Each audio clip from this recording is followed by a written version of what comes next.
Hey guys!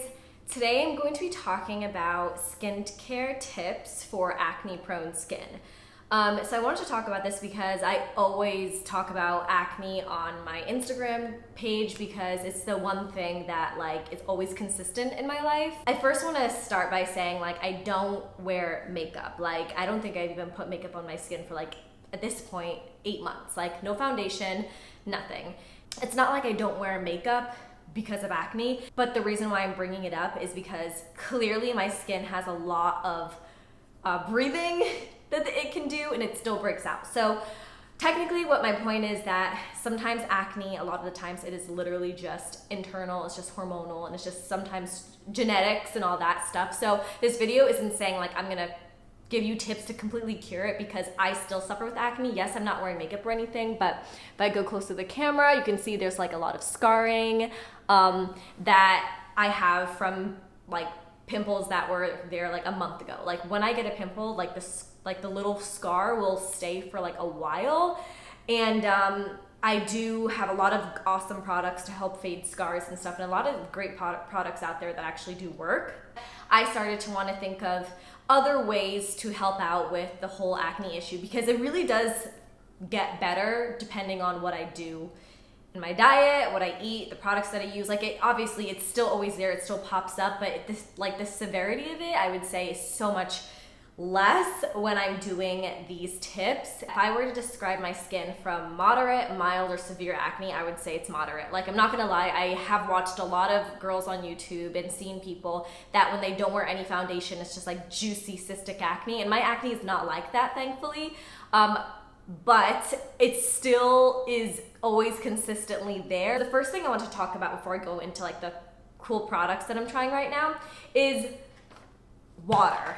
I definitely would say that I feel overall healthier and overall more just clean internally, and that makes sense. I got this from Amazon, and literally I drink one of these a day. I think this is about half a gallon of water, and when I put this on my Instagram a few months ago, a lot of people were curious about it because it actually does help you drink a ton of water. It has the 7 a.m., it has the you've got it at 9 a.m., and so it's a great way to hold yourself accountable because at the end of the day, if I'm here, I just chug the rest before bed. So I drink a half gallon of water a day, and I think that's essential, not just for acne, but just for skin in general and just for your health. So that's the first tip I would say. I actually worked with a brand recently that sent collagen to me, and this brand, I used collagen before at Trader Joe's and stuff like that, and I had a hard time being consistent with it as part of my routine. But the more that I learned about collagen while doing this campaign, the more I realized okay, it has to be part of your routine. It has to be the same way that you treat your water intake. I actually have to be consistent with collagen, and not just because I have acne prone skin, but it just helps with the texture of your skin. And a lot of the times when I'm getting scarring on my skin after a pimple goes away, the texture could be a little bit bumpy or bumpier. And I feel collagen is a great way to help your skin have that glowy, plump, more youthful look. And so that's another tip. Invest in a good collagen. So I take vitamin C every single day on top of a multivitamin. Obviously before you take vitamins, consult your doctor.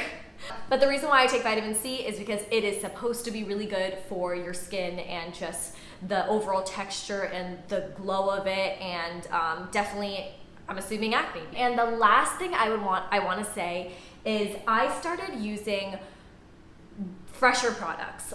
Yes, I have used a ton of different products before with skin, and a lot of them are great, but I have a hard time sometimes sticking to one because maybe I don't notice a crazy difference, or maybe I just get lazy and don't re-get the item.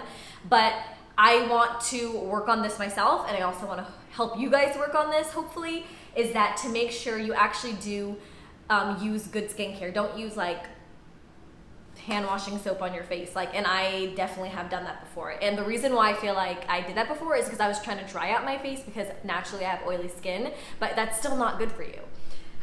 The first thing I want to say that I've been using is the Tula skincare products. They specifically said check the website, pick out products that you like, and try them out. And honestly, I specifically went through all of their products and picked out items that I think, you know, would be good for my particular skin, because I have oily skin, I'm acne prone, and I got this purifying face cleanser. And all their products have probiotics and superfoods, so it keeps your skin looking balanced and just like prepped for your, you know, everyday skincare routine. This one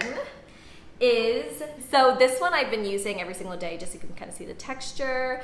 It's kind of like this gel looking texture.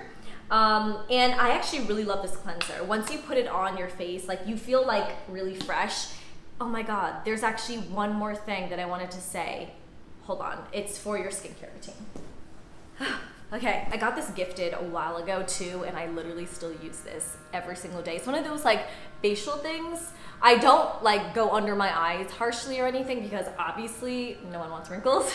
I just feel like it's so much of an easier clean when I'm using products like this, because what I do is I put the cleanser on my face, then I put some of the cleanser on this, and I just go at it like that. So it makes me feel like I'm getting a deeper clean compared to just my hands.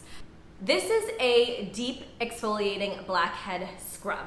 So what I love about this is that this is something that you can use 2 to 3 times a week. I'm not gonna lie, sometimes I've been using it 4 times a week.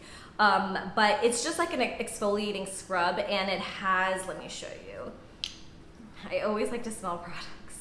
This is how it looks. So you put it out there, and it has that very scrubbing, like, it has like those little dots, like it's a scrub pretty much. So you can feel, you know, the little bumps just kind of like scraping on your skin, but not scraping in like an uncomfortable way, but just like in a scrubby way. So I was actually pleasantly surprised, because I've used, you know, scrubs before, and you know, they were decent, but this one actually felt like thick, and it just had like this good texture to it. Next thing I want to talk about is this. So I used this 3 times because I got these products a few weeks ago, and this is a resurfacing and brightening fruit enzyme mask. You can use this about once a week or so, and you leave it on for 8 to 10 minutes. It is supposed to give you brighter, smoother looking skin, and like I said, I suffer with acne scarring. Your scarring is a different color than your skin tone. That's why like it's a little bit, obviously it's just like you can notice that there's like a little inconsistency in the color of your skin when you do get acne scars. And this one is supposed to help brightening. So when I was looking on their website, I specifically was looking for a mask that had like brightening in the description, because I know that's really good tailored to my skin. And now I want to talk about the last 2 things. This one is a Protect and Glow Daily Sunscreen SPF 30. So I have to say, just so you can see, I have to say that when it comes to sunscreen, I was never the person that even cared about it. I don't go in the sun too crazy often because I don't need to. I can stay out in the sun like a decent amount of time, and I can get pretty tan. I realized the importance of sunscreen just, I guess, like after I turned 25, I was like thinking about it, and I was like, sheesh, like, I mean, I normally do have a baby face and I don't have to worry about these things too often, but it's just like, it's never too early to start, you know? And just sunscreen's just good for your face when it comes to hopefully not getting skin cancer or anything like that. So it's not always about like, you know, the aesthetics of, you know, how you look. A lot of it is just obviously health reasons. The next thing, and the last thing, this is the Tula Grow Hour Brightening and Neutralizing Eye Balm. I'm gonna be honest, I have not used this. So the reason why I haven't used this product is because this is supposed to be for dark circles under your eyes, and I don't really suffer from that. But I am taking this with me to Florida when I go next week, because I'm gonna be around my family, and I'm sure somebody there has dark circles. I would definitely recommend these products. I've been using it, and I've just been really, really pleasantly surprised. And Tula products are cruelty-free. They are not tested on animals, so that's also a plus. Obviously, that's important. So I would definitely say check these out. And if you don't suffer from acne or you have different issues on your skin, check out the website because they have a lot of awesome things. I just remembered one of the biggest things that I do actually recently. I'm so dumb. I can't believe I forgot this. I actually started going dairy-free 99% of the time. So yes, I still will, you know, go out and get pizza, some like rarely, like maybe once a month or something. And that used to be my thing. My thing used to be pizzas and pastas with tons of cheese. But I realized going dairy-free has really helped in how often my breakouts come. Like I haven't had a breakout yet, but a few weeks ago I was actually kind of got lazy with the whole dairy-free thing, and I ate like dairy. It could just be in the most simple ways that you cook food, but it's so monumental for my skin. Like even if I just sprinkle Parmesan and then the next day I have like cheddar puffs or something, like a chip, or the next day I just have a scoop of like regular ice cream, like I will notice that my breaking out pops up. And so I went dairy free, and I'm really sticking to it, where it's like most of the time I'm not consuming dairy, and it's definitely hard because I am a picky eater, so it just makes my diet even more pickier. But if you really look up dairy and stuff, besides it, you know, not being great for acne, it's not great for a lot of other things. And so just knowing that it has helped my acne a little bit, definitely it has been something that makes me happy. And so if you guys want any more tips, comment below, and thank you so much for watching.